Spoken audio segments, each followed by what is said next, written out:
মানুষ তার আমলের বদৌলতে কখনো জান্নাতে যাবে না যদি না আল্লাহ পাক তাকে রহম করে। একজন আবেদ ব্যক্তির ঘটনা আছে, এগুলো সহিহ হাদিসের মধ্যেই আছে। 500 বছর আল্লাহ পাকের ইবাদত করেছিল। কত বছর? 500 বছর।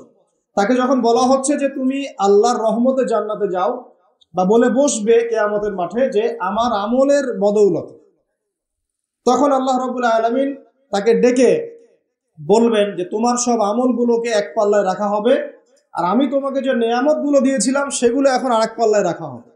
মানে দুই চোখের নেয়ামতের চাইতে 500 বছরের ইবাদত কম হয়ে যাবে। তাহলে এই হলো আল্লাহ পাকের রহমতের একটা আমি নমুনা দিলাম, যে আল্লাহ পাকের রহমত ছাড়া কেউ জান্নাতে যেতে পারবে না। ওয়াল ইয়াউমিল মাউউদ, মানে কিয়ামতের দিন, সেই দিন যেদিন কোন নফসের উপকার করতে পারবে না, পৃথিবীর কোনো সম্পর্ক সেখানে টিকবে না। সূরা আবাসার মধ্যে আল্লাহ পাক বলছেন ইয়াউমা ইয়াফিরুল মারউ মিন আখি, যেদিন ভাই ভাই থেকে পালিয়ে যাবে, ওয়া উম্মিহি ওয়া আবি, মানুষ তার বাবা এবং মা থেকে পালিয়ে যাবে, ওয়া সাহিবাতিহি ওয়া বানি, তার স্ত্রী পুত্র সন্তান এগুলো থেকে মানুষ পালিয়ে যাবে। লিকুল্লি ইমরিইম মিনহুম ইয়াউমাইযিন শা'নুন ইউগনি, সেই দিন প্রত্যেক মানুষ নিজের নফসের কথা নিয়েই ব্যস্ত থাকবে। সবাই বলবে ইয়া নফসি ইয়া নফসি। তবে শুধু একজন ব্যক্তি আছেন এই পুরো মহাবিশ্বে, যিনি বলবেন ইয়া উম্মতি ইয়া উম্মতি। তিনি কে? আমাদের প্রিয় নবী মুহাম্মদুর রাসূলুল্লাহ সাল্লাল্লাহু আলাইহি ওয়াসাল্লাম, এই একমাত্র মানুষ যিনি আল্লাহ পাকের সামনে কিয়ামতের মাঠে বলবেন ইয়া উম্মতি ইয়া উম্মতি, হায় আমার, হে আল্লাহ আমার উম্মত, হে আল্লাহ আমার উম্মত। আজকে সেই নবীর আদর্শ আমরা ভুলে গেছি। সেই নবীর সুন্নত পালন করতে গেলে লজ্জা লাগে। ইয়াং জেনারেশন দেখবেন বিটিএস এর সুন্নত পালন করে, ওই যে ম্যানচেস্টার ইউনাইটেডের সুন্নত ফলো করছে। হ্যাঁ, ক্রিকেট প্লেয়ার, ওই যে ফুটবল প্লেয়ার, বলিউডের নায়ক, বলিউডের নায়িকা, হলিউডের নায়ক নায়িকা, এগুলোর সুন্নত ফলো করছে। তো রাসূলুল্লাহ সাল্লাল্লাহু আলাইহি ওয়াসাল্লামের সুন্নাহ মতো দাড়ি রাখতে লজ্জা লাগে, তার মতো কাপড় পরতে লজ্জা লাগে, হ্যাঁ, তার আদর্শটাকে ফলো করতে লজ্জা লাগে। অথচ সেই মানুষটাই কিয়ামতের মাঠে এই উম্মতের পক্ষে কথা বলবেন যে হে আল্লাহ আমার উম্মত, আমার উম্মত। আর এই মানুষটাকেই জীবিত অবস্থায় 15 বার হত্যা করার চেষ্টা করা হয়েছিল। তাকে নবী মুহাম্মদ সাল্লাল্লাহু আলাইহি ওয়াসাল্লামকে বিস্তারিত জানতে বিশ্ববিখ্যাত বই আর রাহিকুল মাখতুম এটা পড়ে দেখেন। জীবন, রাসূল সাল্লাল্লাহু আলাইহি ওয়াসাল্লামের পবিত্র জীবনের উপরে একটা সেরা বই আর রাহিকুল মাখতুম পড়ে দেখেন। তাকে প্রায় 15 বার হত্যা করার চেষ্টা করা হয়েছে এবং তাকে প্রায় 16টা গালি খেতে হয়েছে সারা জীবনে। কতগুলা? যার চরিত্রের মধ্যে যাররা পরিমাণ কোনো পঙ্কিলতা নাই, তাকে মানুষ 16টা গালি দিয়েছে। মানুষ বলেছে এই ব্যক্তি জাদুকর, সাহের, নাউজুবিল্লাহ। এই ব্যক্তি কাযযাব, কাযযাব মানে মহামিথ্যাবাদী। কাযযাব মানে কি? মহামিথ্যাবাদী। তারপরে বলা হচ্ছে এই ব্যক্তি সাহের, জাদুকর। এই ব্যক্তি হচ্ছে মজনুন, পাগল। এগুলো মানুষ বলেছে আইয়ামে জাহিলিয়াতের মানুষ। তো এই যে আবু জেহেল, আবু লাহাবরা যে কথাগুলো বলেছিল, আজকের এই সো কল্ড বাক স্বাধীনতার যুগে কিছু মানুষ এই কথা বলে না? বলে না? এরা কার উত্তরসূরি বুঝতে পারছেন? নবী সাল্লাল্লাহু আলাইহি ওয়াসাল্লাম বলছেন তোমরা সবাই শুধু বলো কুলু লা ইলাহা ইল্লাল্লাহ তুফলিহুন। হে আমার চাচারা, কুরাইশ বংশের যারা আছেন আপনারা, ইয়া মা'আশারাল কুরাইশ, আপনারা শুধু বলেন কুলু লা ইলাহা ইল্লাল্লাহ, খালি একবার বলেন যে লা ইলাহা ইল্লাল্লাহ তুফলিহুন, আপনারা সফল হয়ে যাবেন, আরব আজম উভয়ের রাজত্ব পাবেন। নবীজি বলছেন এই জন্য আমাদেরকে এখানে একত্রিত করেছো। তখনই হাততালি দিয়ে পাথর নিয়ে রাসূল সাল্লাল্লাহু আলাইহি ওয়াসাল্লামের দিকে নিক্ষেপ করেছে। নাউযুবিল্লাহ। তো তখনই আল্লাহ পাক আয়াত নাযিল করলেন। কোন আয়াত? তাব্বাত ইয়াদা আবি লাহাবিন ওয়া তাব, ধ্বংস হোক আবু লাহাবের দুই হাত, যে দুই হাত দিয়ে সে পাথর নিক্ষেপ করেছে, ওয়া তাব, এবং সে নিজেও ধ্বংস হোক। দেখেন, কিয়ামত পর্যন্ত কোরআন থাকবে না, এই সূরাটা থাকবে না। তো কিয়ামত পর্যন্ত মানুষ কোরআন তেলাওয়াতের মধ্য দিয়ে আবু লাহাবকে গালি দিবে, দিবে না? কিয়ামত পর্যন্ত মানুষ কোরআন তেলাওয়াতের মধ্য দিয়ে আবু লাহাবকে কিন্তু অভিসম্পাত করতে থাকবে যে তুমি ধ্বংস হও, তোমার দুই হাত ধ্বংস হোক। এই হলো নবী সাল্লাল্লাহু আলাইহি ওয়াসাল্লামের শান। তাকে কষ্ট দিচ্ছে মানুষ, বলছে যে মুহাম্মদ সাল্লাল্লাহু আলাইহি ওয়াসাল্লাম এমন ব্যক্তি যার সন্তান জীবিত থাকে না, পুত্র সন্তান জীবিত থাকে না। তখন আল্লাহ রাব্বুল আলামিন আয়াত নাযিল করলেন, ইন্না আ'তাইনাকাল কাউসার, নিশ্চয়ই আমি আপনাকে কাউসার মহান মর্যাদা দিয়েছি। এটা শুধু হাউজে কাউসারই নয়, কিন্তু হাউজে কাউসার সহ এই যে দুনিয়ার তার সম্মান, তার নাম শুনলে আমরা দরুদ পড়ি, তার ইজ্জত, তার শান শওকাত, এগুলোও কাউসার, সবই কাউসার। তো নিশ্চয় আমি আপনাকে কাউসার দিয়ে দিয়েছি। ফাসাল্লি লিরাব্বিকা ওয়ানহার, আপনি মন খারাপ করেন না, আপনি আপনার রবের জন্য সালাত আদায় করেন, তার পথে স্যাক্রিফাইস করেন। কুরবানি মানে শুধু কিন্তু পশু কুরবানি নয়, এখানে তার পথে আত্মত্যাগ করা, যেটা রাসূল সাল্লাল্লাহু আলাইহি ওয়াসাল্লাম সারা জীবন করে গেছেন। ইন্না শানিয়াকা হুয়াল আবতার, নিশ্চয়ই আপনার যারা শত্রু এরা সব নির্বংশ হয়ে যাবে। তো ওই যে আবু জাহেলের সুন্নত গুলো কিন্তু এখনো চালু আছে। দেখবেন সুযোগ পেলেই মানুষ রাসূলুল্লাহ সাল্লাল্লাহু আলাইহি ওয়াসাল্লামের পবিত্র চরিত্র নিয়ে কথা বলে। তো যারা অজ্ঞ তাদের ব্যাপারে আমাদের আফসোস অতটা নয় যতটা আমাদের এই মুসলিম যুবকদেরকে নিয়ে আমাদের আফসোস। মুসলিম পরিবারে জন্মগ্রহণ করার পরেও আজ পর্যন্ত কেউ রাসূলের জীবনী পড়ে দেখলো না, আজ পর্যন্ত রাসূলের সুন্নাত ফলো করার সুযোগ হলো না, তৌফিক হলো না। 5 ওয়াক্ত নামাজটুকু পড়তে পারছেন না, দাড়িটা ছাড়তে পারছেন না, টাকনুর উপরে কাপড় উঠাতে পারছেন না, হারাম রিজিক ছাড়তে পারছেন না, মাদক ছাড়তে পারছেন না, জিনা পর্ন ছাড়তে পারছেন না। অথচ আপনি রাসূলুল্লাহ সাল্লাল্লাহু আলাইহি ওয়াসাল্লামের উম্মাহ, আপনার জন্যই আমার জন্যই নবী সাল্লাল্লাহু আলাইহি ওয়াসাল্লাম কালকে আমাদের মাঠে সুপারিশ করবে ইনশাআল্লাহ তাআলা। তো সুপারিশ পেতে হলে তো যোগ্য হতে হবে নাকি? একটা সুপারিশ পেতে হলে তো যোগ্য হতে হবে। যোগ্যতা কি? এক বাক্যে উত্তর হচ্ছে আপনার 24 ঘন্টাকে আপনি নবী সাল্লাল্লাহু আলাইহি ওয়াসাল্লামের সুন্নাহ দিয়ে ঢেলে সাজাবেন। একদম উঠবেন, বসবেন, খাবেন, চলবেন, ফিরবেন, কথা বলবেন, নামাজ পড়বেন, যত কাজ আছে সব হবে কার তরিকায়? রাসূল সাল্লাল্লাহু আলাইহি ওয়াসাল্লামের তরিকায়। যদি এটা শিখতে না পারেন, ওই যে আল্লাহর রাস্তায় সময় দিচ্ছে ভাইরা, 3 দিন 7 দিন 40 দিন চলে যান, দেখবেন 40 দিনের মধ্যে আপনাকে সুন্নত শিখে বাসায় পাঠিয়ে দিবেন ইনশাআল্লাহ। এমন কোন জামাত নাই যেটা 100% পরিশুদ্ধ আছে। তো ওই বিতর্কিত বিষয়গুলো ছাড়েন, বিতর্কিত বিষয়গুলো আপাতত ছেড়ে দেন। সুন্নতটা তো শিখাবে আপনাকে তো নামাজটা শিখাবে, জামাতে নামাজের পাবন্দি শিখাবে, হাদিস চর্চা শিখাবে, তালিম করা শিখাবে, দাওয়াত দেওয়া শিখাবে। এটুক শিখে চলে আসে। কমপক্ষে আপনি আপনার ব্যক্তি জীবনটাতে রাসূলের সুন্নাহটা প্রতিষ্ঠা করেন। সারা দুনিয়ার মানুষ সুদ খায় খাক, অর্থনৈতিক জীবনে গিয়ে আমি সুদ খাবো না। প্রয়োজনে কৃষি কাজ করে খাবো, মাছ চাষ করে খাবো, গরু ছাগল প্রতিপালন করবো, তারপরেও সুদ খাবো। আমি ব্যবসা করতে গিয়েছি, ওখানে নবীর সুন্নত লাগবে, আমি মাপে কম দিতে পারবো না। সারা দুনিয়ার মানুষ দেয়, দেখ, সারা দুনিয়ার মানুষ মজুদ করে করুক, আমি করব না। সারা দুনিয়ার ব্যবসায়ীরা কালোবাজারি করে করুক, আমি করব না। একজন মুসলিম যুবকের চরিত্র হবে আমি।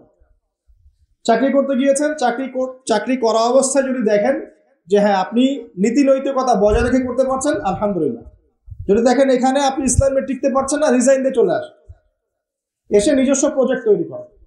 এমন অনেক মানুষকে আমরা চিনি যারা বড় বড় চাকরি ছেড়ে দিয়ে, হারাম চাকরি ছেড়ে দিয়ে কৃষিকাজ করেছে, করে আল্লাহ পাক তাদেরকে এখন স্বাবলম্বী করেছে। রিজিক কার হাতে ভাই? আল্লাহর হাতে। আর কোরআনে কিন্তু বেশি থেকে বেশি কৃষিভিত্তিক অর্থনীতির কথাই বলা হচ্ছে। দেখবেন কোরআন পড়ে দেখবেন বেশি থেকে বেশি কৃষিভিত্তিক অর্থনীতির কথাই বলা হচ্ছে এবং ব্যবসার কথা বলা হচ্ছে। এর মানে এই না আপনি চাকরি করতে পারবেন না, পারবেন। যদি আপনি চাকরি করা অবস্থায় কোরআন সুন্নাহ ফলো করতে পারেন, আলহামদুলিল্লাহ।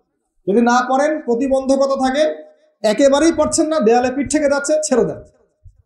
পরকালটাকে ইহকালের জন্য নষ্ট করেন না। আল্লাহ পাক বোঝার তৌফিক দান করুন।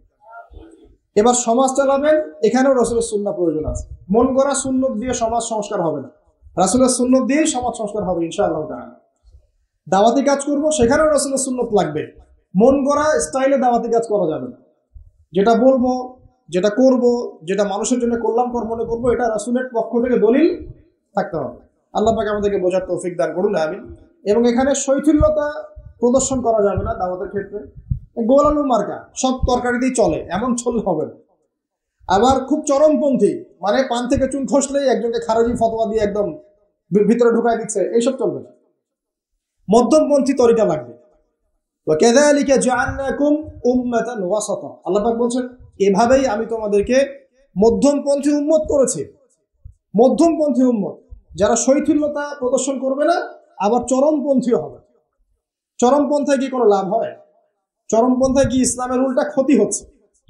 আবার শৈথিলতাবাদী ওই আকীদায় চলে গেলে সমস্যা। তখন দেখা যাবে হারাম হালাল সব গুলায় ফেলছেন, আর একটা গোলালু মার্কে কনসেপ্ট নিয়ে কবরে যাওয়া লাগতেছে। আল্লাহ পাক বোঝার তৌফিক দান করুন, আমিন।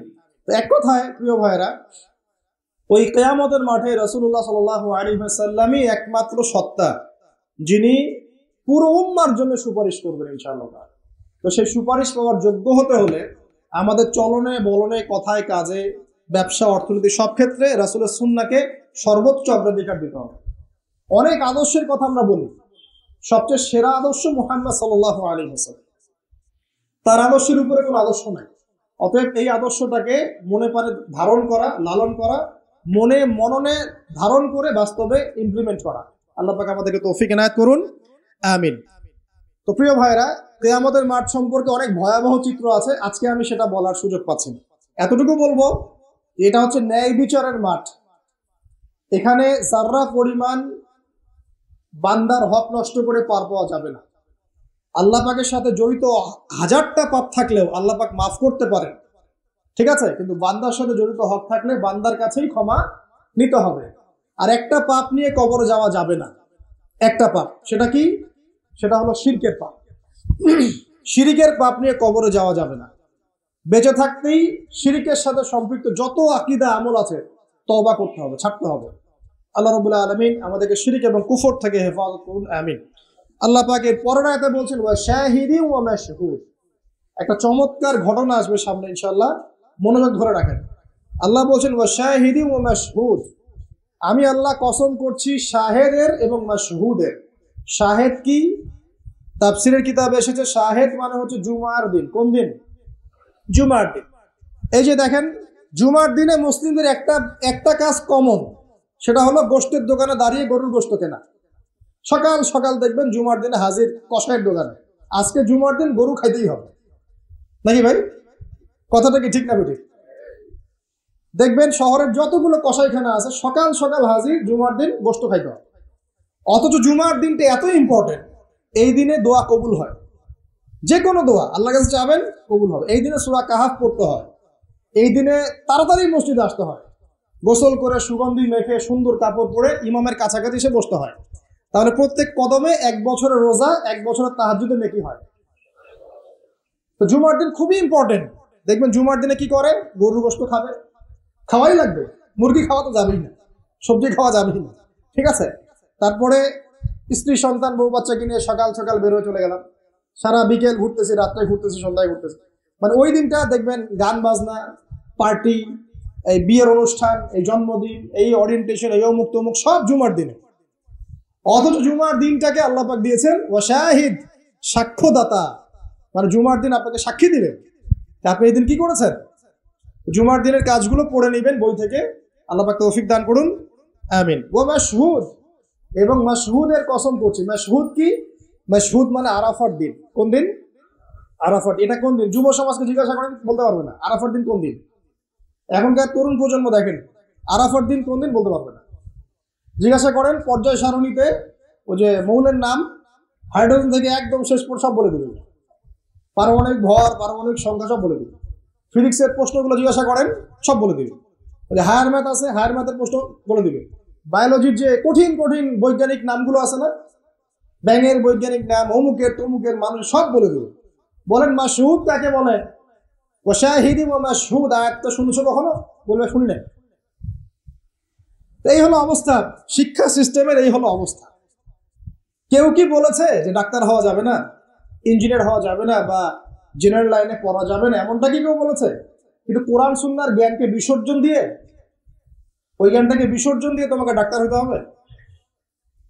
আমার তো মাঝে মাঝে মনে হয় যে এইসব সেকশনে এই সায়েন্টিফিক পড়াগুলোর পাশাপাশি মানবিক কিছু পড়াশোনা দেওয়া দরকার। আগে মানুষ বানানো দরকার, কিভাবে পেশেন্টদের সাথে ভালো ব্যবহার করতে হয় শেখানো দরকার, কিভাবে একজন অসুস্থ মানুষের সাথে ভালো বিহেভ করতে হয় শেখানো দরকার। খালি কিভাবে ইনজেকশন পুশ করতে হয় আর কিভাবে ওষুধ দিতে হয় এইটুকু শেখানো যথেষ্ট না। একটা বিহেভিয়ার, মানবতা শেখানো দরকার। একটা ইঞ্জিনিয়ারকে শিখান যে চুরি করা হারাম, তাকে শিখান আগে, নাহলে বড় হয়ে অনেক বড় ইঞ্জিনিয়ার হতে পারে কিন্তু দেখবেন ভিতরে চুরি করছে। তো একটা মানবিক শিক্ষার দরকার আছে, হিউম্যান বিহেভিয়ার শেখানো দরকার। তো এই শিক্ষাগুলো কে দিবে? কোরআন দিবে, হাদিস দিবে, রাসূলের সুন্নাহ দিবে, তখন গিয়ে তো সে পরিপূর্ণ মানুষ হবে। আর যাদের মধ্যে এই দুইটা শিক্ষা একত্রিত হবে, দেখবেন তারা সোনার মানুষ হবে ইনশাআল্লাহ। তো এই দুটো শিক্ষাকে আমরা অর্জন করতে পারি না? কেউ কি বলেছে জেনারেল লাইনে পড়া বাদ দিয়ে দাও, বাদ দিয়ে একদম সবাই মৌলবী হয়ে যাও? সবাই যদি আলেম হয়ে যায়, তাহলে ভাই সামরিক ক্ষেত্রে কে কাজ করবে? প্রশাসনে কে কাজ করবে? জনপ্রতিনিধি কে হবে? ইসলামিক ব্যাংকিং সেকশন কে চালাবে? ঠিক আছে না? সব সেকশনে মানুষের প্রয়োজন আছে না? তো সব সেকশনে মানুষের দরকার আছে, কিন্তু সেই মানুষগুলোর আত্মাটাকে কোরআন সুন্নাহর আধ্যাত্মিকত্ব দিয়ে ঢেলে সাজাতে হবে। আল্লাহ পাক তৌফিক এনায়েত করুন, আমিন। যদি অমুসলিম হয়, অমুসলিম হওয়ার পরেও যদি সে তার ধর্ম মেনে চলে, দেখবেন সেও কিন্তু ভালো মানুষ হবে। আসলে যারা এই বিশ্বে ফাসাদ সৃষ্টি করে বেড়াচ্ছে, এদের সাথে ধর্মের কোনো সম্পর্ক নাই। যারা এই বিশ্বে ফাসাদ সৃষ্টি করছে, এদের সাথে আসলে ধর্মের কোনো সম্পর্ক নাই। সে যদি সত্যিকার অর্থেই তার ধর্ম পালন করত, তাহলে কিন্তু সে তার ধর্মের প্রতি অনুগত থাকতো। কোন ধর্ম কি বলেছে বিনা বিচারে বা নিষ্পাপ মানুষকে হত্যা করো? কোন ধর্ম? একটা রিলিজন আমাকে দেখান যে বলেছে মিথ্যা কথা বলো, হারাম খাও, সুদ খাও, বেপর্দায় চলো, নগ্ন হয়ে চলো। একটা ধর্ম বলেছে? তাহলে প্রত্যেকটা ধর্মের মূল কথাগুলো কিন্তু মোটামুটি একরকম। তো সবাই যদি সবার ধর্ম মেনে চলে, কোনো সমস্যা? এরপরে যে পড়াশোনা করে দেখবে যে হ্যাঁ ইসলামী চূড়ান্ত রিলিজন, এর মধ্যে সমস্ত বিষয়ের সমাধান আছে, এটা ফাইনাল টেস্টিমেন্ট, তখন সে মুহাম্মদ সাল্লাল্লাহু আলাইহি ওয়াসাল্লামের আনুগত্য করবে, সাক্ষ্য দিবে আশহাদু আল্লা ইলাহা ইল্লাল্লাহ ওয়া আন্না মুহাম্মাদান আবদুহু ওয়া রাসূলুহু, মুসলিম হয়ে যাবে ইনশাআল্লাহ। ইনশাআল্লাহ মুসলিম হলেই, কালিমা পড়লেই একদিন না একদিন সে জান্নাতে যাবে ইনশাআল্লাহ, যদি তার আকীদার মধ্যে শিরক না থাকে, কুফর না থাকে, আমলে বেদাত না থাকে, হারাম রিজিক না থাকে। আল্লাহ পাক আমাদেরকে পরিপূর্ণ মুসলিম হওয়ার তৌফিক এনায়েত করুন, আমিন। এই যে মাসউদ বলছিলাম আরাফার দিন, আরাফার দিন নিয়ে আমার স্বতন্ত্র একটা লেকচার আছে, ওইটা দেখে নিয়েন। আরাফার দিনের ফজিলত, এর যে তাৎপর্য, এবং এই দিনে নবী সাল্লাল্লাহু আলাইহি ওয়াসাল্লামের একটা বিদায় হজের ভাষণ আছে, এটা নিয়ে আমি স্বতন্ত্র একটা খুতবা দিয়েছি, শুনে নেবেন ইনশাআল্লাহ। আর বাসায় গিয়ে অবশ্যই আর রাহিকুল মাখতুম বইটা পড়বেন, এখানে সমস্ত বিষয়গুলো লেখা আছে। এই তিনটা কসম, পুরো মহাবিশ্বের কসম, তারপরে হচ্ছে কিসের? কিয়ামত দিবসের কসম, আর এই যে জুমা এবং আরাফার দিবসের কসম। কসমগুলো কি বড় বড় না ছোট ছোট? বিশাল বিশাল কসম, মানে বিশাল বিশাল কসম নিয়ে আল্লাহ রাব্বুল আলামিন এখন একটা বড় ঘটনা বলতে যাচ্ছেন। সিকোয়েন্সটা দেখেন, বড় বড় কিছু কসম আল্লাহ করলেন, মহাবিশ্বের কসম, বিশাল বিশাল নক্ষত্রের কসম, ঠিক আছে? জুমার দিন বড় দিন, আরাফার দিন বিশাল দিন, এবং কিয়ামতের দিন একটা ভয়াবহ বিশাল দিন। এই সমস্ত বিশাল বিশাল বিষয়গুলোর কসম করে আল্লাহ পাক বলছেন কুতিলা আসহাবুল উখদুদ। কি কথা? কুতিলা আসহাবুল উখদুদ। আসহাবুল উখদুদ ধ্বংস হয়েছে। কে আসহাবুল উখদুদ? সামনে যাই, মজার একটা ঘটনা আসবে। আন-নারি যাতিল ওয়াকুদ, যখন আগুন দাউ দাউ করে জ্বলছিল, আসহাবুল উখদুদ ধ্বংস হয়ে গেছে যখন আগুন দাউ দাউ করে জ্বলছিল। ইযহুম আলাইহা কুউদ, এবং আসহাবুল উখদুদের লোকরা এই আগুনের কুণ্ডলীর চারপাশে বসেছিল। মনে করেন এখানে বিশাল একটা আগুন জ্বালিয়ে রাখা হয়েছে, এখানে দাউ দাউ করে আগুন জ্বলছে, আর কিছু মানুষ তার চারপাশে বড় বড় কুরসিতে, চেয়ারে হেলান দিয়ে বসে মজা উপভোগ করছে। এই হলো আসহাবুল উখদুদ। এদেরকে আল্লাহ পাক বলছেন এরা ধ্বংস হোক। ওয়াহুম আলা মা ইয়াফআলুনা বিল মুমিনিনা শুহুদ, তারা বসে বসে কি করছিল? তারা বসে বসে দেখছিল যে মুমিন মুসলিমদের সাথে কি নির্যাতন করা হচ্ছে। মুমিন মুসলিমদের সাথে ওই আগুনের মধ্যে যা নির্যাতন করা হচ্ছিল, ওরা চারপাশে বসে বসে এটা অবলোকন করছিল, হাসছিল, মজা নিচ্ছিল। এই আসহাবুল উখদুদরা ধ্বংস হোক। ওয়ামা নাকামু মিনহুম ইল্লা আন ইউমিনু বিল্লাহিল আজিজিল হামিদ। আল্লাহ পাক বলছেন ওই মুমিনদের কোনো দোষ ছিল না যে মুমিনদেরকে ওই অগ্নিকুণ্ডে পুড়িয়ে মারা হচ্ছিল এবং চারপাশে কিছু মানুষ জড়ো হয়ে দেখছিল, মজা নিচ্ছিল। আসহাবুল উখদুদ, ওই মুমিনদের কোনো দোষ ছিল না, শুধু একটা অপরাধ তাদের দৃষ্টিতে। কি সেটা? যে এই মুমিনরা এক আল্লাহর প্রতি ঈমান এনেছিল। এই মুমিন হওয়া ছাড়া তাদের কোনো দোষ ছিল না। কথা বুঝতে পারছেন? এবার চলে আসেন এখানে কিভাবে আসলাম। বহুদিন আগের কথা, কত বছর আমরা জানি না। একজন প্রতাপশালী বাদশা ছিল, এখনকার বিশ্ব নেতাদের মতোই পরাশক্তি, ওই যে আসহাবুল কাহাফের মতো, বা ওই নমরুদের মতো, বা ওই যে ফেরাউন তার মতো একজন প্রতাপশালী বাদশা ছিল। তার অধীনে একজন বড় জাদুকর ছিল। কি ছিল? আচ্ছা, মজা আছে, ভালো করে বোঝেন। একটা বড় জাদুকর ছিল। এখনো কিন্তু বহু কান্ট্রি এই জাদুবিদ্যার চর্চা করে, আপনারা জানেন না।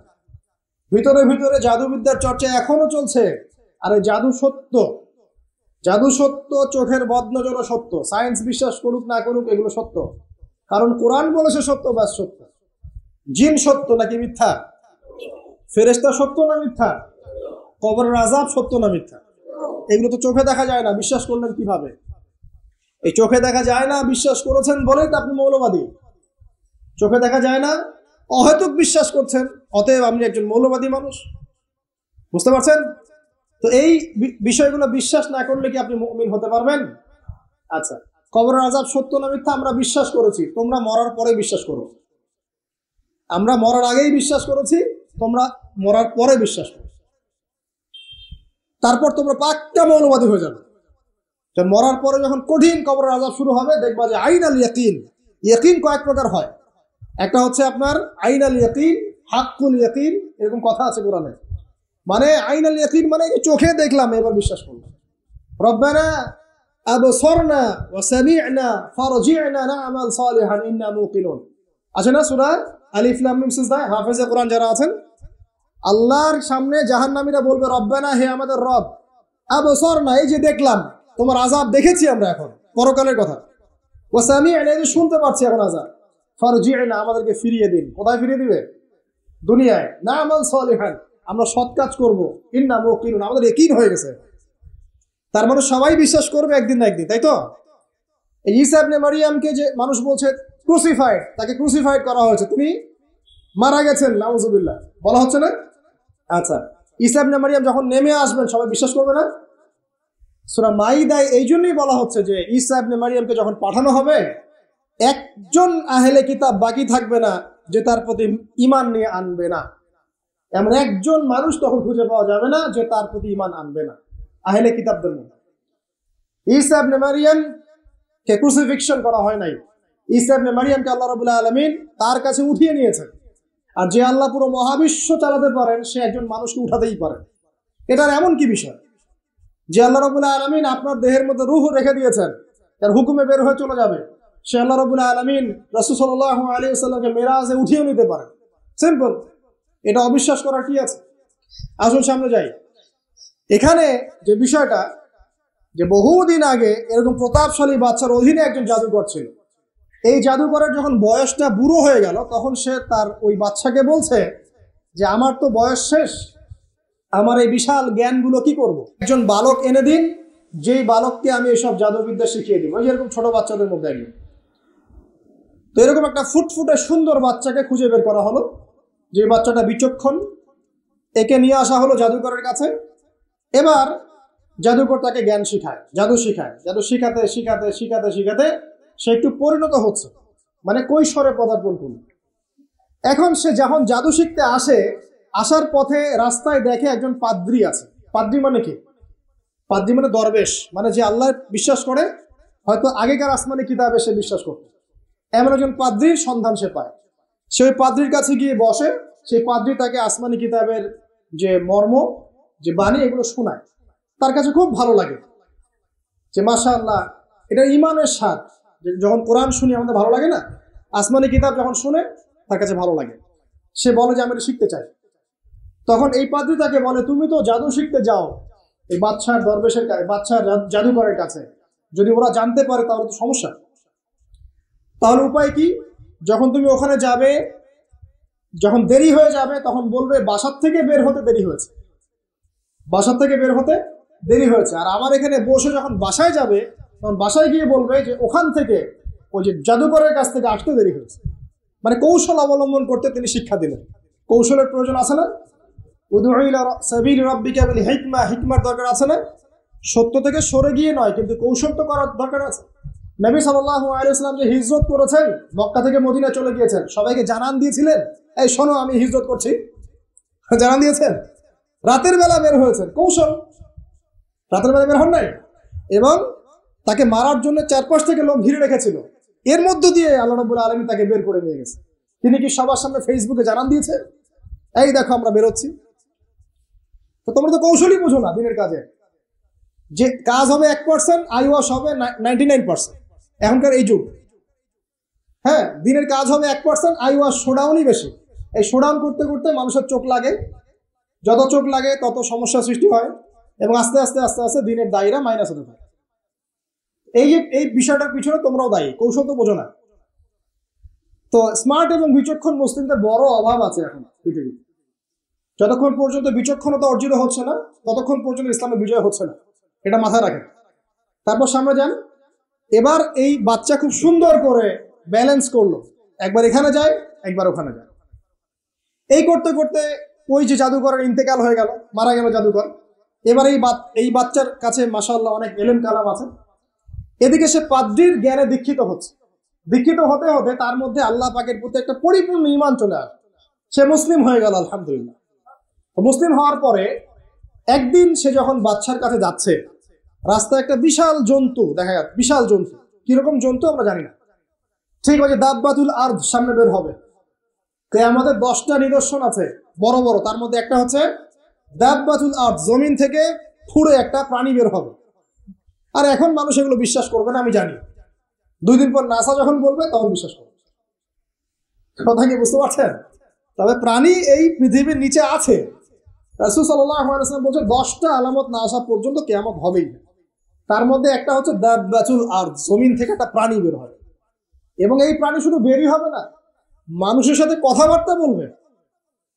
এবার মানুষের সাথে কথা বলবে প্রাণী। বিশ্বাস করছেন? এখন বিশ্বাস করছেন না জানি, কিন্তু প্রাণী মানুষের সাথে কথা বলবে। আল্লাহ পাক বলাতে পারেন না? পারে। আচ্ছা, সামনে যান। ওই প্রাণী যখন দাঁড়িয়ে আছে রাস্তায়, এখন এই বালক বলছে, আজকে আমি প্রমাণ করে নিব যে আল্লাহর আনুগত্যশীল ওই পাদ্রী সঠিক নাকি ওই জাদুকর সঠিক। এবার সে একটা ইট হাতে নিল, পাথর হাতে নিয়ে সে বলছে, আল্লাহ, তোমার কাছে যদি ওই জাদুকরের কাজের চাইতে এই পাদ্রীর কাজ বেশি পছন্দনীয় হয়, এই ইটের আঘাতে এই জন্তুকে তুমি মেরে ফেলো আল্লাহ। এই বলে সে বিসমিল্লাহ বলে পাথর নিক্ষেপ করলো। নিক্ষেপ করার সাথে সাথেই জন্তু ডেড। তখন তার আইন আল ইয়াকিন, হাকুল ইয়াকিন হয়ে গেল যে হ্যাঁ, আল্লাহর কাছে এই পাদ্রীর আমলই সবচেয়ে বেশি পছন্দনীয়। তার আর মনে কোনো সংশয় থাকলো না। কিশোর মানুষ না, কতটুকুই বা বোঝে, বোঝেন নাই? এবার তার মধ্যে একটা ইয়াকিন চলে আসলো এবং সে পরিপূর্ণ মুমিন মুসলিম হয়ে গেল। এবার যখন সে রাজ দরবারে যায়, তার কাছে পেশেন্ট আসে, মানে একজন মানুষ এসেছে, সে বলছে যে আমার চোখের সমস্যা। সে চোখে হাত দেয়, হাত দিয়ে বলে যে আপনি আল্লাহর প্রতি ঈমান নিয়ে আসেন, আমি আল্লাহর কাছে দোয়া করব, চোখ ভালো হয়ে যাবে। এভাবে পেশেন্ট আসে, সে বলে আল্লাহর প্রতি ঈমান নিয়ে আসেন, আমি দোয়া করব, ভালো হয়ে যাবে। এভাবে আস্তে আস্তে তার নাম এবং খ্যাতি ছড়িয়ে পড়তে লাগলো। যেই তার কাছে আসে, সে বলে আগে মুসলিম হন, ইমানদার হন, আল্লাহর প্রতি বিশ্বাস করেন, আমি দোয়া করব, ভালো হয়ে যাবে। চোখ অন্ধ ভালো হয়ে যাচ্ছে, কুষ্ঠরোগী ভালো হয়ে যাচ্ছে, হ্যাঁ, প্যারালাইজড রোগী ভালো হয়ে যাচ্ছে, আলহামদুলিল্লাহ। নবী ঈসা আলাইহিস সালাম এমনটা করেছিলেন না? আল্লাহ পাক চাইলে করতে পারে। একদিন ওই রাজ দরবারের একজন মন্ত্রী আসছে, এবার ওই রাজার একজন এমপি সাহেব, তার চোখে সমস্যা, সে আসছে, এসে বলছে যে আমার এই চোখের সমস্যা, আমার চোখটাকে ভালো করার দরকার, তোমার কাছে কোনো ওষুধ আছে না? সে বলছে যে আপনি আল্লাহর প্রতি ঈমান নিয়ে আসেন, আমি আল্লাহর কাছে দোয়া করব, আপনি ভালো হয়ে যাবেন। এবার সে আলহামদুলিল্লাহ ঈমান নিয়ে আনলো এবং সে ভালো হয়ে গেল। এই ভালো হয়ে যাওয়ার পরের দিন যখন সে আবার ওই পার্লামেন্টে গিয়েছে আর কি, ওদের তৎকালীন রাজদরবারে, এবার রাজা ওকে দেখে বলছে যে তোমার তো চোখ অন্ধ ছিল, কিভাবে সেবা লাভ করলো? তো সে বলে না কিভাবে সেবা লাভ করলো, সে বলতে চাচ্ছে না, কারণ সে আজ করছে যে বললে সমস্যা হবে। এক পর্যায়ে তাকে খুবই পিটনি দেওয়া হচ্ছে, রিমান্ডে নিয়ে গিয়ে কঠিন মাইর দেওয়া হচ্ছে। এক পর্যায়ে সে মারের যন্ত্রণা সহ্য করতে না পারে বলে ফেললো যে ওই বাচ্চা, তার কাছে গিয়ে আমি আরোগ্য লাভ করেছি এবং সে আমাকে বলেছে যে তার রবের প্রতি ঈমান নিয়ে আসতে, তাহলে আমি শেফা লাভ করব। এই বাচ্চা এখন বলছে ফেরাউনের মতো, যায় না রব্বুকুম আলা, আমি তো তোমাদের রব। নমরুদের মতো, আমি তো তোমাদের রব, আমি তো জানি না যে আমি ছাড়া তোমাদের কোনো ইলাহ আছে। এবার এই লোকটাকে হত্যা করা হলো, এই এমপি সাহেবকে হত্যা করা হলো, বিকজ সে ঈমান নিয়ে আসে। এবার সেই বালককে ডেকে আনা হচ্ছে, বলা হচ্ছে বলো তুমি নাকি তোমার রবের নাম দিয়ে মানুষের ট্রিটমেন্ট করা শুরু করেছো। তখন সেই বালক বলছে, হ্যাঁ আমি এক আল্লাহর প্রতি বিশ্বাস করি এবং তার রাসূলের প্রতি বিশ্বাস করি, তার প্রেরিত আসমানি কিতাবে বিশ্বাস করি। এখন রাজা বলছে, আমি ছাড়া তোমাদের কোন ইলাহ আছে আমি তো জানি না। এই সৈন্যবাহিনী শোনো, এই বালককে ধরো, ধরে নিয়ে গিয়ে উঁচু পাহাড়ে নিয়ে যাও, ওখান থেকে ফেলে দাও। কথা বুঝতে পারছেন? এবার তাকে নিয়ে যাওয়া হলো, ক্রস ফায়ার দেওয়া হবে, এবার উপরে নেওয়া হয়েছে, একদম পাহাড়ের উপরে। এবার ওই বালক উপরে উঠে একটা দোয়া করছে, এই দোয়াটা সবাই শিখে নেন। ওই বালক উপরে উঠে দোয়া করছে, আল্লাহুম্মা কফিনিহিম বিমা শি'তা, আল্লাহুম্মা কফিনিহিম বিমা শি'তা, আল্লাহুম্মা কফিনিহিম বিমা শি'তা। পাহাড় থরথর করে কাঁপা শুরু করলো এবং ওই সৈন্যবাহিনী পাহাড় থেকে পড়ে গেল, বালকের কিচ্ছু হলো না।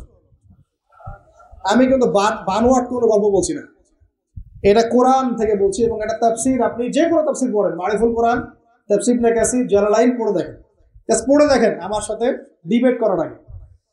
এবার সে বালক হেঁটে হেঁটে চলে আসলো রাজদরবারে। আবার কি ব্যাপার, তুমি মরো নাই? না, আল্লাহ আমাকে বাঁচিয়েছে, আমার রব আমাকে বাঁচিয়েছে। আবার পাঠানো হচ্ছে আরেক দল সেনাবাহিনীকে নিয়ে, যাও এবার ওকে সমুদ্রে নিয়ে যাও, সমুদ্রের মাছ সমুদ্রে ডুবিয়ে দিবে। আবার সে ওখানে গিয়ে বলল, আল্লাহুম্মা কফিনিহিম বিমা শি'তা, হে আল্লাহ, অর্থ হচ্ছে হে আল্লাহ, আমার বিপক্ষে যারা আছে আপনি যা দিয়ে ইচ্ছা ওদের বিরুদ্ধে আমাকে সাহায্য করেন। অর্থ হচ্ছে এমন, আল্লাহুম্মা কফিনিহিম বিমা শি'তা, আল্লাহ আপনি আমার জন্য যথেষ্ট হয়ে যান, ওদের বিরুদ্ধে আমার জন্য যথেষ্ট হয়ে যান, যা ইচ্ছা তাই দিয়ে আপনি হেদায়েত করুন, মানে আমাকে হেফাজত করুন। ঠিক আছে? আল্লাহুম্মা কফিনিহিম বিমা শি'তা, ছোট্ট দোয়া। এবার ওই সমুদ্র উত্তাল হওয়া শুরু করলো এবং ওরা জাহাজ থেকে পড়ে গেল। এই বাচ্চা সেফলি আবার চলে আসলো রাজদরবারে। বিশ্বাস করছেন না? চলে আসলো। এবার আসার পরে বলছে, শোনেন, আমাকে এভাবে মারতে পারবেন না, আমাকে এইভাবে মারা যাবে না, আমি আপনাদেরকে বলে দিচ্ছি কিভাবে আপনি আমাকে মারতে পারবেন। তো বাচ্চা বলছে, কিভাবে মারতে পারবো বলো। তখন সেই বাচ্চাটা বলছে যে আপনি সমস্ত এলাকার মানুষকে এক জায়গায় জড়ো করবেন, মানে পুরো নেশনের যত মানুষ সবাইকে একটা মাঠে নিয়ে আসবেন, মাঠের মাঝখানে একটা গাছ রোপণ করবেন বা একটা কিছু স্তম্ভ নির্মাণ করবেন, সেখানে আমাকে বেঁধে ফেলবেন। বেঁধে ফেলার পরে আমার এই ধনুক থেকে একটা তীর বের করবেন, তীর বের করে আপনি নিজ হাতে এই তীরটাকে নিশানা দিবেন, দিয়ে বলবেন বিসমিল্লাহ আল্লাহর নামে, বিসমিল্লাহ আল্লাহর নামে, বিসমিল্লাহি রব্বি হাযাল গোলাম বলে ছুড়বেন। অর্থ হচ্ছে আমি এই বাচ্চার রব, আমি এই বাচ্চার রব আল্লাহর নামে তীর ছুড়লাম, এটা বলে তীরটা নিক্ষেপ করবেন, তাহলে আমি মরবো, তার আগে মরবো। কথা কি বুঝতে পারছি? এবার তাই করা হলো, সমস্ত এলাকার মানুষকে এখানে জড়ো করা হলো। কথাটা ভালো করে বোঝেন, সমস্ত এলাকার মানুষ মানে কি, ওই এলাকার সব মানুষ, মানে মুমিন কাফের যে আছে সবগুলাকে একত্রিত করা হলো। করার পরে বাচ্চাটাকে এভাবে একটা জায়গায় বেঁধে দেওয়া হয়েছে, খেজুর গাছে, তাফসীরে এসেছে খেজুর গাছে। এবার সে এখান থেকে তীর বের করে বাচ্চা বলছে বিসমিল্লাহি রব্বি হাযাল গোলাম, নিক্ষেপ করলো। তীরটা ঠিক, আল্লাহ পাকের দৃষ্টি দেখেন এত সূক্ষ্ম, ওইটাই বর্ণনা করেছেন। তীরটা ঠিক বাচ্চার এই জায়গায় লেগেছে, এই যে মাথার এখান থেকে লেগে এদিকে বের হয়ে গেছে। ওই বাচ্চা ছেলেটার এই যে কপালের এই পার থেকে এই পার পর্যন্ত তীর চলে গেল এবং বাচ্চাটা শহীদ হয়ে গেল আলহামদুলিল্লাহ। এবং এই বাচ্চাটা যখন মারা গেল বা শহীদ হয়ে গেল, আর সারা এলাকার মানুষ কি দেখলো যে বাচ্চা তাকে দুইবার চেষ্টা করে মারতে পারে নাই, কিন্তু তার রবের নাম যখন নেওয়া হয়েছে, আল্লাহর নাম নেওয়া হয়েছে, মারতে পেরেছে। দেন পুরো এলাকার সমস্ত মানুষ মুসলিম হয়ে গেল আলহামদুলিল্লাহ। একজন বাচ্চার জীবনের বিনিময়ে সমস্ত এলাকার মানুষ ইসলামের হেদায়েত পেয়ে গেল আলহামদুলিল্লাহ। এবার বাচ্চার মাথা তো আরো খারাপ, একটাকেই সামলাতে পারছিলেন না, এবার তো সমস্ত এলাকার মানুষ মুসলিম হয়ে গেছে। এখন কি করবেন? এখন সেনাবাহিনীকে আদেশ করা হয়েছে সমস্ত মানুষগুলোকে জড়ো করে একটা গর্ত খোঁড়ো, একটা গর্ত খুঁড়ে সেখানে আগুন জ্বালাও, আগুন জ্বালিয়ে সমস্ত মানুষকে ফেলে দাও। দৃশ্যটাকে কল্পনা করতে পারছেন?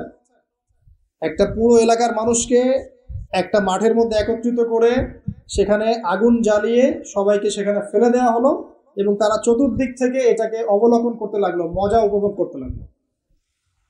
এটাই আল্লাহ পাক বলছেন, কুতিলা আসহাবুল উখদুদ ইয হুম আলাইহা কুউদ ওয়া হুম আলা মা ইয়াফআলুনা বিল মুমিনিনা শুহুদ।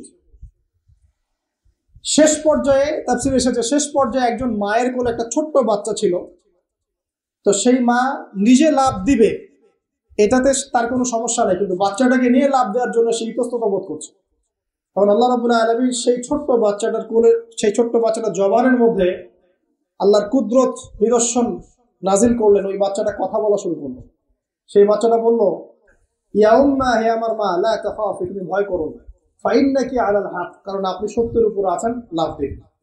যারাই সে অগ্নিকুণ্ডে সেদিন লাভ দিয়েছে তারাই জান্নাতের স্বাদ পেয়েছে, আলহামদুলিল্লাহ।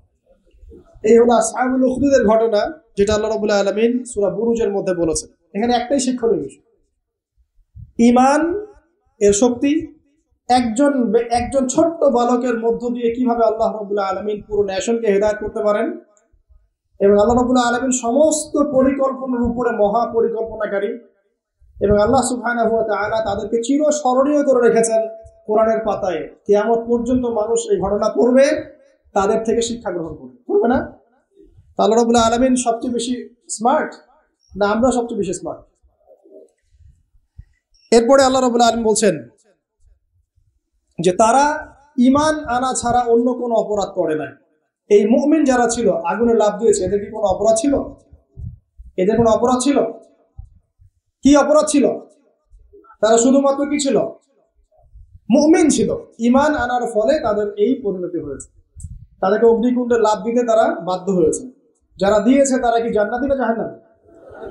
জান্নাতি। ওই যে বালক যে একা দৃষ্টান্ত স্থাপন করে গেল এবং পুরো নেশনকে হেদায়েত দিয়ে গেল, এই বালক সফল না ব্যর্থ? আল্লাহ রাব্বুল আলামিন যদি চান তাহলে এরকম একজন দুইজন মানুষকে দিয়েও পুরো নেশনকে হেদায়েত করাতে পারেন। এবং যেটা হয়ে গেছে আগে সেটা এই যুগেও সম্ভব। সম্ভব না? শুধু সম্ভবই না, বরং আপনাদের চোখের সামনে এটা হয়েছেও, কিন্তু আপনারা সেটা বুঝতে পারেন না। আপনাদের চোখের সামনে যুগের পর যুগ এমন ঘটনা ঘটেছেও, কিন্তু আপনারা হয়তো বুঝতে পারেন নাই, ধরতে পারেন নাই। আল্লাহ রাব্বুল আলামিন এমন মানুষদেরকে দিয়ে পুরো নেশনকে হেদায়েত করেন।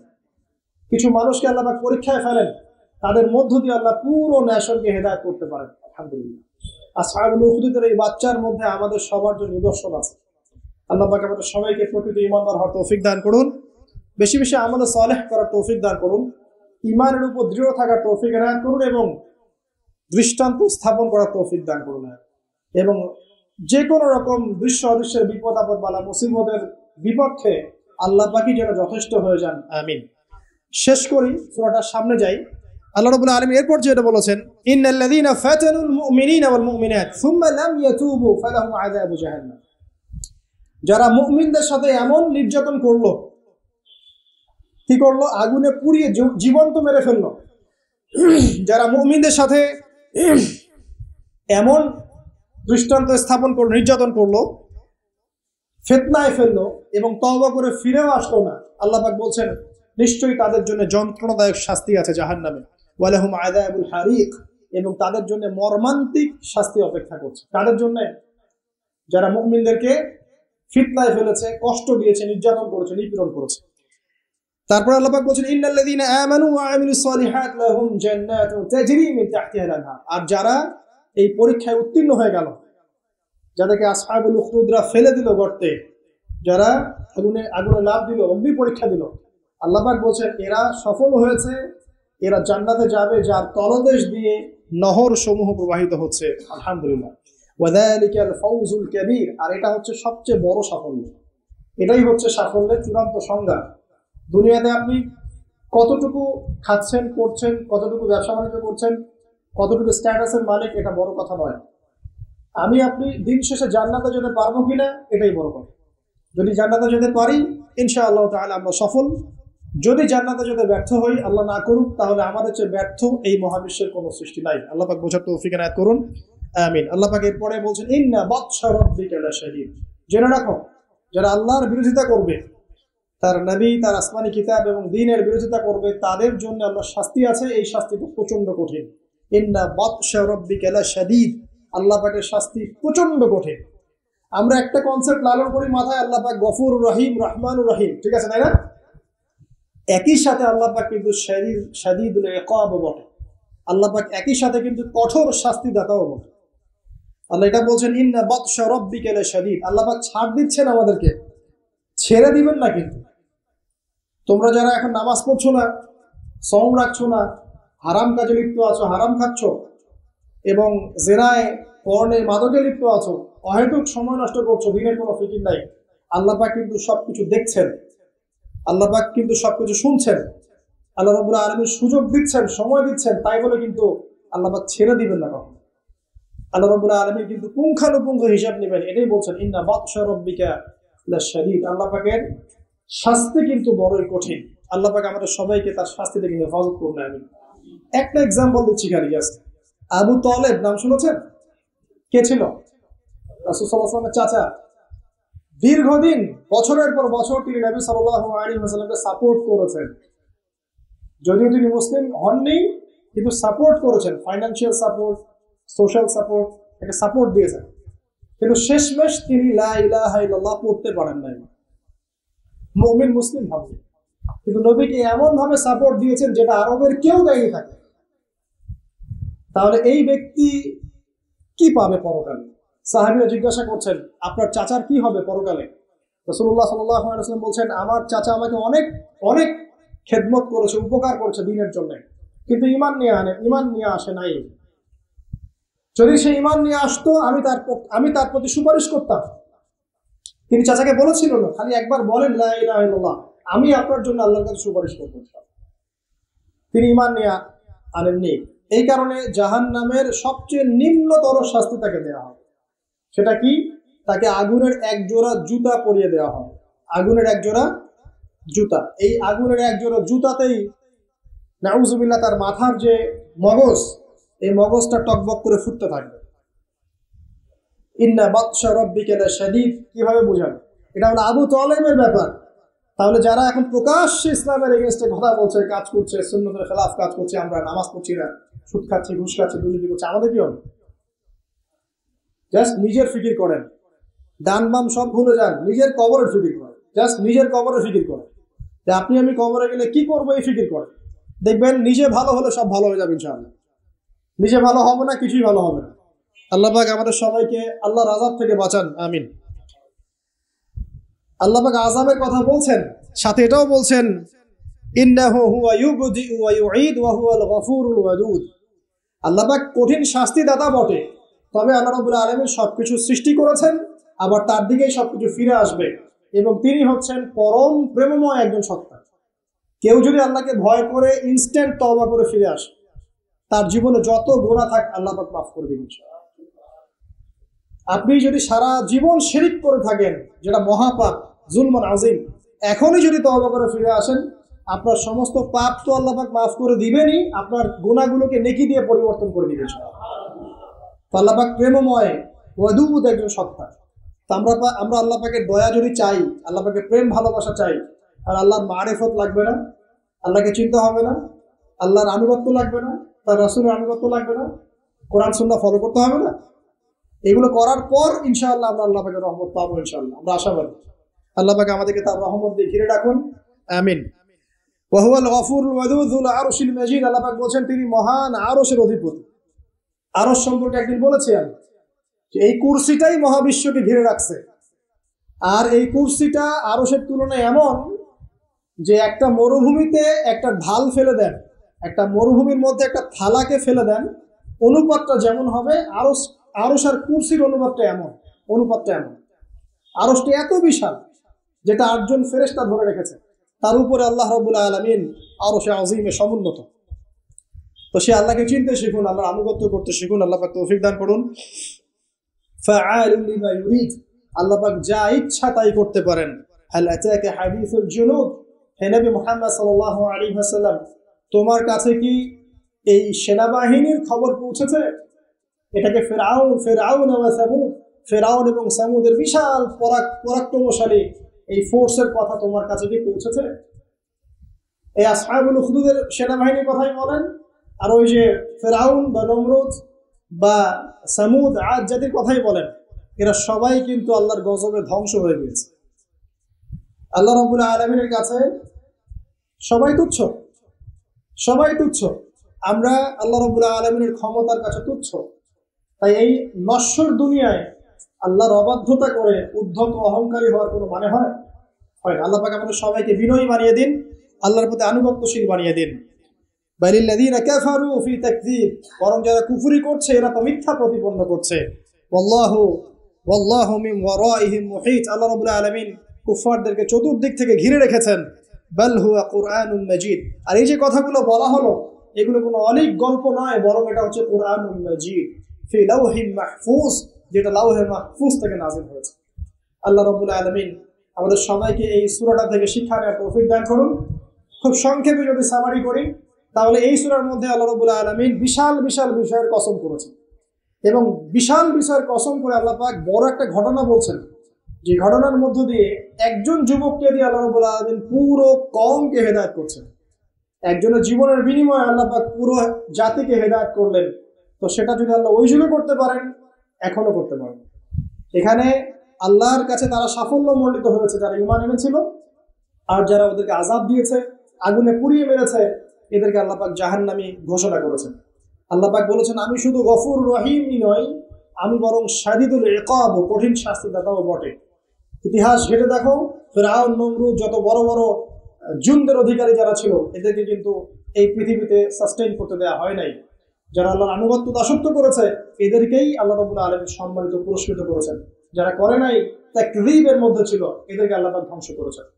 আল্লাহ রাব্বুল আলামিন বলছেন শেষে গিয়ে, এগুলো কোনো অনেক গল্প কাহিনী নয়, বাল হুয়া কুরআনুন মাজিদ, এটা হচ্ছে সম্মানিত মহিমান্বিত কোরআন, ফি লাওহিন মাহফুজ, যেটা লাওহে মাহফুজ থেকে আল্লাহ রাব্বুল আলামিন পৃথিবীতে আমাদের জন্য নাযিল করেছেন। আল্লাহ সুবহানাহু ওয়া তাআলা আমাদের সবাইকে এই সূরাতুল বুরুজের মধ্যে যে ঘটনা, আসহাবুল উখদুদের ঘটনা, এখান থেকে শিক্ষা নেওয়ার তৌফিক এনায়েত করুন। আমিন। আল্লাহ পাক আমাদের সবাইকে প্রকৃত মুমিন মুসলিম হওয়ার তৌফিক দান করুন। আল্লাহ পাক আমাদের সবাইকে মধ্যমপন্থী হওয়ার তৌফিক দান করুন। রাসূলুল্লাহ সাল্লাল্লাহু আলাইহি ওয়াসাল্লামের সুন্নত মেনে চলার তৌফিক দান করুন।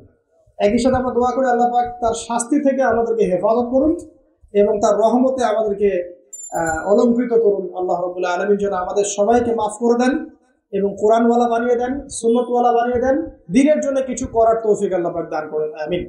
ঈমানের উপর দৃঢ়তা, ইস্তেকামা আল্লাহ পাক দান করেন। আমিন।